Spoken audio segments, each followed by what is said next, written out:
Guðbergur, þú þekkir einn afkastamesta textahöfund íslenskrar dægulega tónlistar sem gamall og góður rockari sjálfur. Hér á senu með tilheyrandi stíl og sveiflu eftir langt hlé, Steini Presley, Þorsteinn Eggertsson sjálfur með fyrsta textan sinn í laginu Slagsmál.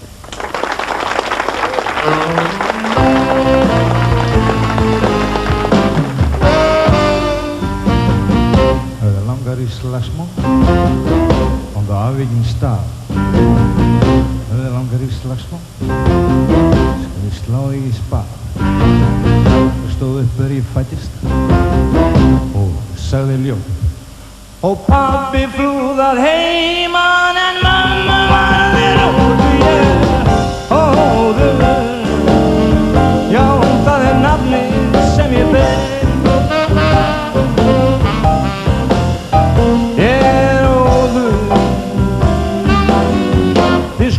Skipti ykkur af mér.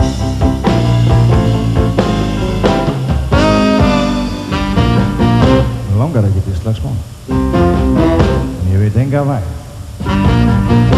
ekki enga ábyrgð, ég brotna með hæg. Það við alveg sé, kjöt, blóð og bein, ef ykkur langar mig að lemja góða reyni, það gerði ég. Hóðu,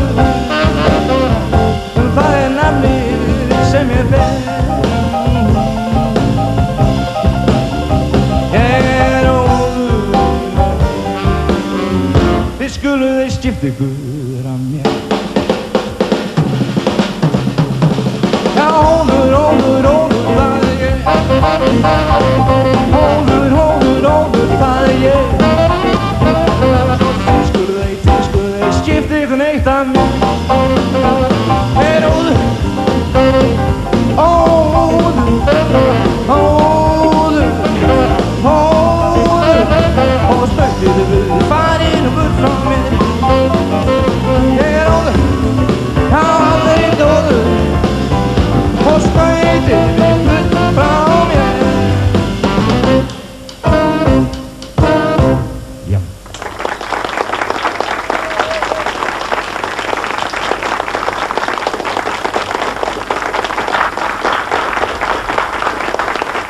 Þorsteinn Eggertsson, afkastamesti textahöfundur í íslenskri dægulega tónlist án efa. Hvað þarf góður texti að innihalda? Ég held að hann þurfa að vera skemmtilegur og ég held að manni þurfa að finnast gaman að búa hann til. Þennan samdi ég þegar 18 ára vegna þess að mér vantaði stundum eitthvað bull til þess að syngja í partíu. Ég hef aldrei sungið þetta áður. Ekki ofnbeglega, sko. Já. Þannig að þetta var frumflutningur. Já. En þú ert búinn að semja ógrynni af textum. Ferðu eftir, þú líka þýtt eða sem sagt samið við erlend lög, ferðu þá eftir upprunalega textanum eða? Þetta er voðalega misjafnt. Það stundum finn ég eitthvað í laginu sem að mér finnst kannski ástæða til þess að handla svona, fá nýja hugmynd, stundum þýði ég alveg beint, stundum fyrir svona meðalvegin. Allir gangur á þessu. Þú ert búinn að vera tengdur tónlist meira og minna þó að það hef ekki borið á þér sem söngvara. Já, ég söng ekki mjög lengi, en ég hef búinn að vera svona viðlóðandi. Það þekkja mig margir í bransanum, sko. Margar kynslóðum þessu. Segðu mér, það kemur fyrir í einu af þínum ljóðum orðið kurrjóða gliðra. Hvað þýða þessi ósköp?